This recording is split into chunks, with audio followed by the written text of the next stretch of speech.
Hello ನಮಸ್ಕಾರ ಎಲ್ರಿಗೂ. ನಾನು ಮೈಸೂರಿಂದ ಶ್ರುತಿ. ಇವತ್ತು ಮತ್ತೊಂದು ಹೊಸ ವಿಡಿಯೋ ಜೊತೆ ನಿಮಗೆ ನಾನು ಲಾಸ್ಟ್ ವಿಡಿಯೋದಲ್ಲಿ ಅಪ್ಡೇಟ್ ಮಾಡಿದ್ದೆ. ಇವತ್ತಿನ ವಿಡಿಯೋ ಟಾಪಿಕ್ ಏನಂತ ಒಂದು ಶಾರ್ಟ್ ವಿಡಿಯೋಲಿ ಅಪ್ಡೇಟ್ ಮಾಡಿದ್ದೆ.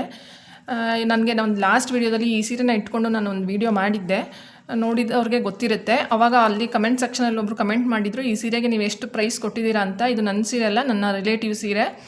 ಅವರು ಇದನ್ನು 2.5 ತಿಂಗಳಿಂದ ತೊಗೊಂಡಿದ್ರು 33,500 ಕೊಟ್ಟು. ಈಗ ನನ್ನ ಕಮೆಂಟ್ ಸೆಕ್ಷನಲ್ಲಿ ಒಬ್ಬರು ಹೇಳಿದ್ದು ನಾನು 15 ದಿನದ ಹಿಂದೆ 45,000 ಕೊಟ್ಟಿದ್ದೀನಿ ಅಂತ. ಈ ಸೀರೆನ ತೊಗೊಂಡಿದ್ದು ನನ್ನ ರಿಲೇಟಿವ್ ನವರಾತ್ರಿ 1 ವಾರ ಮುಂಚೆ ಅಂತ ತೊಗೊಂಡಿದ್ರು. 2.5 ತಿಂಗಳ ಗ್ಯಾಪಲ್ಲಿ ಈ ಸೀರೆಗೆ 12,000 ಹೆಚ್ಚಾಗಿದೆ. ಅಂದರೆ ಎಷ್ಟು % ಜಾಸ್ತಿ ಆಗಿದೆ ಅಂದರೆ ಪ್ರತಿ ತಿಂಗಳಿಗೆ 10ರಿಂದ ಮಿನಿಮಮ್ ಅಂದರೆ 10ರಿಂದ 15% ಜಾಸ್ತಿ ಆಗಿದೆ ಈ ಸೀರೆಗಳ ಬೆಲೆ. ಮತ್ತು ಇನ್ನೊಂದು ನೀವು ಇಲ್ಲೇನು ಗಮನಿಸಬೇಕು ಅಂದರೆ ಈ ಸೀರೆಗಳಲ್ಲಿ ಬೆಳ್ಳಿ ಮತ್ತು ಚಿನ್ನ ಹಾಕಿರ್ತಾರೆ. ಹಂಗಾಗಿ ಈ ಸೀರೆಗಳಿಗೆ ತುಂಬ ಪ್ರೈಸ್ ಜಾಸ್ತಿ ಆಗ್ತಾ ಇದೆ ಅಂತ ಕೆಲವರು ಅಂದ್ಕೊಂಡಿದ್ದಾರೆ. ಖಂಡಿತ ಇಲ್ಲ. ಇದರಲ್ಲಿ ಬೆಳ್ಳಿನ ಉಪಯೋಗಿಸಿರ್ತಾರೆ 65% ಅಂತ ಗೂಗಲ್ ಇನ್ಫಾರ್ಮೇಷನ್. ಆದರೆ ಅದು ಒಳ್ಳೆ ಟಚ್ಚಲ್ಲಿ ಇರಲ್ಲ ಬೆಳ್ಳಿ. ಈಗ ನಿಮಗೆ ಒಳ್ಳೆ ಗುಡ್ ಕ್ವಾಲಿಟಿ ಇರುತ್ತಲ್ಲ ಬೆಳ್ಳಿ, ಆ ಟಚ್ಚಲ್ಲಿ ಇರಲ್ಲ ಈ ಬೆಳ್ಳಿ. ಮತ್ತು ಚಿನ್ನ ಯಾವುದೇ ಕಾರಣಕ್ಕೂ ಚಿನ್ನ ಇರಲ್ಲ ಈ ಸೀರೆಯಲ್ಲಿ. ಚಿನ್ನದ ಪಾಲಿಷ್ ಮಾತ್ರನೇ ಇರೋದು ಈ ಸೀರೆಯಲ್ಲಿ. 0.3 ಮಿಲಿ ಅಷ್ಟನ್ನು ಪಾಲಿಷ್ಗೆ ಉಪಯೋಗಿಸಿರ್ತಾರೆ ಈ ಸೀರೆಗಳಲ್ಲಿ ಬಾರ್ಡ್ರಿಗೆ. ಹಾಗಾಗಿ ಇದನ್ನು ಪ್ಯೂರ್ ಜರಿ ಅಂತ ಕನ್ಸಿಡರ್ ಮಾಡೋದು. ಯಾಕೆ ಅಂತಂತಂದರೆ ಇದು ಕಪ್ಪಾಗಲ್ಲ ಅಂತ.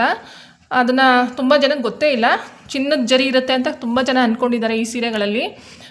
ಹೀಗೆ 10ರಿಂದ 15% ಜಾಸ್ತಿ ಆಗ್ತಾಯಿದೆ. 12,000 2.5 ತಿಂಗಳ ಗ್ಯಾಪಲ್ಲಿ ಆಗಿದೆ ಅಂತಂದರೆ ಎಷ್ಟು ಹೆಚ್ಚಾಗಿದೆ ಅಂತ ನೀವು ಕ್ಯಾಲ್ಕುಲೇಟ್ ಮಾಡ್ಕೊಳ್ಬೋದು. ಇವತ್ತಿನ ಬೆಳ್ಳಿ ರೇಟು ಕೂಡ ನಿಮಗೆ 1 ಗ್ರಾಮ್ಗೆ 180 ಇದೆ ಅರೌಂಡ್. ಅದು ನಿಮಗೆ 10 ಗ್ರಾಮ್ ಹಾಕಿದರೆ ಈ ಸೀರೆಯಲ್ಲಿ ಬೆಳ್ಳಿಲಿ 10 ಗ್ರಾಮ್ ಸಿಗುತ್ತೆ ಅಂದರು ನಿಮಗೆ 1,800 ರೂಪಾಯಿ ಆಯಿತು ಅಷ್ಟೇ 10 ಗ್ರಾಮ್ಗೆ. 20 ಗ್ರಾಮ್ ಸಿಕ್ತು ಅಂದರೆ ನಿಮಗೆ ಡಬಲ್ ಮಾಡ್ಕೊಳ್ಬೋದು ನೀವು ಆ ರೇಟ್ನ. ಎಷ್ಟು ಹೈಕ್ ಆಗ್ತಾಯಿದೆ ಅಂತಂದರೆ ಅಷ್ಟು ಸಿಗೋದೇ ಇಲ್ಲ ನಿಜ ಹೇಳಬೇಕು ಅಂದರೆ. ಇದರಲ್ಲಿ ನಿಮಗೆ ಒಂದು 5 ಗ್ರಾಮ್ ಸಿಕ್ಕಿದ್ರೇ ತುಂಬ ಹೆಚ್ಚು.